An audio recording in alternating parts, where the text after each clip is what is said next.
So, continuing on about the new tabernacle and the rebuilding in New Jerusalem, as I was saying in my last recording, is that the architecture that you find throughout the 50 states of America, you'll find that it doesn't look like the many boxes that are built throughout America. Any type of great governmental building that has been recently built in the last 100 years is basically a tall, stacked box building. It may have some right angles or a couple of triangles. They may even throw a little circle in there, but it's largely a 90-degree plane building. Now, when you look at the White House, when you look at the Washington Monument, when you look at some of the state capitol buildings where government takes place, you will see the difference. The ornate architecture, the domes that are always present on these buildings, the concrete or the stone masonry, the steps of them are grand and big and just awe-inspiring. That was not built by the European. That was built by people with dark skin and nappy hair.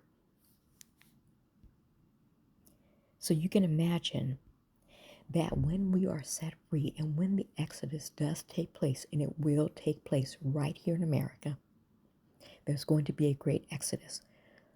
I mean, where else would it be? We are held captive by the modern Egyptians in America right now, which are the Europeans. And I'm talking about the descendants of American slaves. So the Exodus is the breaking of their hold and their lease to control us. Okay, that's what's going to be cataclysmic. That's what they don't want to happen, right? You can understand why they were calling us out and we just weren't obeying anymore. We were staying home. And if I'm not mistaken, I believe during the biblical Exodus story, prior to the death angel arriving, there was a moment, if I'm not mistaken, during the 10 plagues that the ancient Israelites did stay home and they did not come out while I believe it was something about the darkness that fell over Egypt. Yeah, so I don't want to digress here, but what I want to say is that not only with the resurrection that those old architects, those ancient architects will be brought back to life and will be brought back to human animation, and seemingly because they would have paid the wages of sin, which is death, they'll be brought back perfectly, mind, body, and spirit. But those of us who are still alive, but we're never really given a chance to flourish in our talents and our abilities because we were under the thumb of the European man or woman, now we'll be set loose to dream new dreams. Okay, and to put in new procedures and operations that work for us as a people and the way that we communicate, the way that we engage each other. All right, those things will be illuminated, and then there will be no fear about people beating you over the head or trying to do things to you to undermine your confidence in regards to your talents and abilities. No, in New Jerusalem, those are going to be not only stabilized and supported, but encouraged for you to flourish and to really just build out. And some brothers and sisters, they can really, if you let them fly, they will fly to the highest point. So imagine the rebuilding process that will take place in New Jerusalem under the mind and heart set of God's chosen people, being bound and married to those who had came before. Imagine what New Jerusalem is really going to look like. Imagine the majesty that's going to take place. So I'm going to read a little further here, verses 20 through 24. It says, "So all the people went to their tents to prepare their gifts. Those whose hearts were stirred by God's Spirit," this is important, stirred by God's Spirit, return with their offerings of materials for the tabernacle, its equipment, and for the holy garments. And so there are going to be several people, I don't know the number, but it's not going to be all of the tribes. But there are going to be those who are going to be that the Most High is going to stir their spirits to say, you know what, I can contribute to the governmental buildings that are going to be the places where the Most High's chosen administration will do their business. And then they're going to come forward and be able to give us, or to give the crisis care administrators their talents in order to build in plans of what is needed. My thought is that they're probably going to rebuild what was what was destroyed when the European was coming over. Let me keep reading. 22, verse 22. Both men and women came, all who were willing hearted. They brought to the Lord their offerings of gold, jewelry, earrings, rings from their fingers, necklaces, and gold objects of every kind. Others brought blue, purple, and scarlet cloth made from that fine twined linen or goat's hair, and ram skins dyed red, and special treated goat skins. Others brought silver and bronze as their offering to the Lord, and some brought the acacia wood needed in the construction. Now, of course, that was a different time, so natural raw materials were needed here for the exodus that would take place here, right here in the United States. Many of these natural resources are already in operation, and for the most part, will be taking over the cities, areas. There's probably going to be a lot of destruction, so there's going to be a lot of rebuilding, so to speak. We won't have to be bringing fine linen that will be readily available. So what this is really meaning for the final fulfillment of this scripture is the intellectual talent, the human ingenuity, the gifts, the talents of those that are fine linen, those that are jewels and incense and things of that nature. Okay, that is what is going to be brought to bear as far as constructing not only the governmental center, but also taking over many of the technologies and what is already here, and how to either work with what has been given, like the roads or the lighting or whatnot, or basically tearing it down and building anew. And that may be the case. And why not, right? So redoing the roads, lifting them up. You have to understand, we have been trained, all of us have something that have been trained from the world that we have been living in right now to bring over to New Jerusalem, as well as those who have lived prior to the advent of slavery being brought back and marrying that with what we have learned. Okay, and so those are the jewelries, those are the incense and herbs, those are the acacia trees that we'll be working with. And finally, I'm going to read 25 through 29. The women skilled in sewing and spinning prepared blue, purple, and scarlet thread and cloth and fine twined linen and brought them in. Some other women gladly used their special skill to spin goat's hair into cloth. Verse 27, the leaders brought onyx stone to be used for the ephod and the chest piece, and spices and oil for the light, and for compounding the anointed oil and the sweet incense. Verse 29, so the people of Israel, every man and woman who wanted to assist in the work given to them by the Lord's command to Moses, brought their free will offerings to him. And what a glorious day that will be, a glorious time in the early hours when we have truly been set free.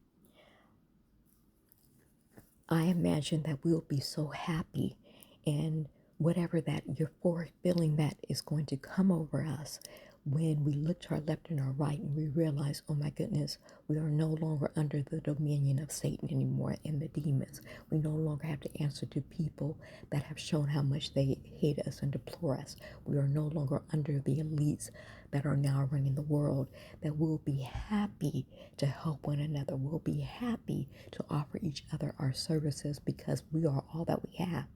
And think of all that we have learned, all that we have taken from, no, yeah, all that we have had to strive to glean for ourselves, being doctors, being educators, being nurses, being architects, being in the arts, being labor men and women. Those of us who know how to go into the ground and know what the minerals are and what mills, what those of us who are welders, those who are of us who are mechanics, those of us who are scientists in every discipline, right? So all of us remember that when Pharaoh was done and the government of Egypt was done with all of the plagues that were happening to them, they, the last thing was a death angel. And that's when uh, the Pharaoh said, okay, or the government said, okay, get him out. And it wasn't just Pharaoh, it was also the people. The people had been dealt with in such a way that they let go of the slave. And so that is what we are right now, that this one last time that the Most High is going to have to deal with our captors in such a way that they will say, get them out, give them whatever they want. And so that Exodus is going to take place here. I said this before in other recordings regarding New Jerusalem, regarding Armageddon, that perhaps what will possibly happen in the not so distant future, that there's probably going to be a cataclysmic event that will happen right here in the United States. And we are not to feel guilty because as Black people, especially descendants of American slaves, we have done everything we can for that cataclysmic event not to happen. But there's going to be something, pressure brought to bear where they will know, and they know. They've been listening to a lot of people. They've been watching, and a lot of messages have been sent to various people, not only all over the world, but really here in the United States, about who we really are and what has been required of them to do in order to save their country. But they have not done it. They refuse, like Pharaoh, they have refused to do it. And so now what we're looking at is that there's going to be something brought to bear right here on this soil. And I don't think it's going to be coming from Iran. It could, but I don't think. I think that's a manufactured thing that they're controlling in order to mimic what's about to go down. They will fail because they're dealing with a supernatural being who ain't playing with them no more, right? And not only that, it is my belief, and there seems to be signs of just the chaos and the revealing of the man of sin, especially with the Epstein files and everybody knowing and understanding that he's not the only one and that this is something that most, if not all of them, are participating in the unfolding of that something higher than human ingenuity is had been guiding this. I mean, now they're openly talking about quote unquote UFOs, which we know are the demons that are manifesting themselves, and they're even exposing that right now. So I believe it's because the veil that has been hidden, that the fallen angels and demonic spirits have been able to hide under, that veil has also been wiped away. And so it's a time thing, right? So as we go on each day, another ability for them to hide in plain sight has been removed. So all of that is going to preempt that thing that has to happen right here on the soil, right here in America. And at that time, as with ancient Egypt, when that cataclysmic thing that's going to primarily, if not only, affect them and the people that have been in league with them, and I'm talking about the immigrant, I'm talking about the immigrant that has been in league with them, when that thing hits them, then they'll say, get them out of here. Go where you said you need to go. Get out. We will not be leaving this landmass, okay? But there will be a transference to New Jerusalem. That which means that New Jerusalem has already been mapped out. And that information has also been sent, quite possibly, or possibly not, depending on whom are the people that it was given to them as well. This is where they need to go. And if you look at the South, the majority of descendants of American slaves reside along the South, right? And where the most horrific things that have happened to us and happened to the land has taken place there. That is not where you're going to get well. That is not where we are going to be able to recover. Just consider that. Allegedly, for all of us. Allegedly, but not allegedly. Consider that there will be this great push to get you up out of there. Okay? And that is the Exodus story. That is the push to remove you from there, for you to go to a different place that doesn't have that deep and depth of demonic interaction and history. Okay, that land, those lands are soaked and caked in our ancestors' blood. And so when there's a recovery process, for instance, like with alcohol, when there's a recovery process with alcohol, what they do is oftentimes that they will remove the person who is stricken with the disease or alcoholism, and they're stricken with the disease. They don't have them sitting in the house or sitting in the place where they would, engage in their addiction. What they will do is they'll take them out and put them in many cases, a recovery home or a hospital where they can detox and where they can begin to, with that detox, they can be monitored. They can be helped with any medications, especially with withdrawals and all kinds of things. And then when that happens, then they're able to receive how to walk a different road, the recovery process, the 12 steps, okay, or other types of medications and therapies that they can engage in, but they don't do it sitting in the drug house. They don't do it sitting in the house where they've been doing their drinking, or the area that they did their most, where they did the practice, the disease. Okay. And so with the disease of slavery and domination, there is a place, the housing of that is in the South. And we do have the majority of Black people who reside there and still um, wallow in the spirit of that historic 500-year curse. And so one can understand that there must be a removal of the people so that they can get to a place where they can recover. Okay, so just kind of consider that is the Exodus story. Doesn't necessarily mean that you have to cross water. And I think if we look at the Exodus story in the Bible, the people weren't crossing a great body of water. They were crossing from one country to another country, or they were crossing one area to another area. All right. And in this case, I don't even think that you'll be even leaving America, but that you'll be going to a different part of it that doesn't have that blood soaked ether of slavery and torture and all the things that have happened in that unholy area. So anyway, just that's what I want to say for right now. When we get to New Jerusalem, one of the main things is getting the people in, getting them to where they can get into housing, get into safe spaces, getting settled, also getting the government of New Jerusalem underway, and that we will have to look to our right and our left, and we are going to rely on each other, but we will not be alone. one can imagine that the angels at that point will be able to manifest because that's what they're talking about now, right? So the demons and the unseen world knows that they are having to manifest right now. They're in the process of doing that. They're manifesting right now because we know that the angels will have to do the same.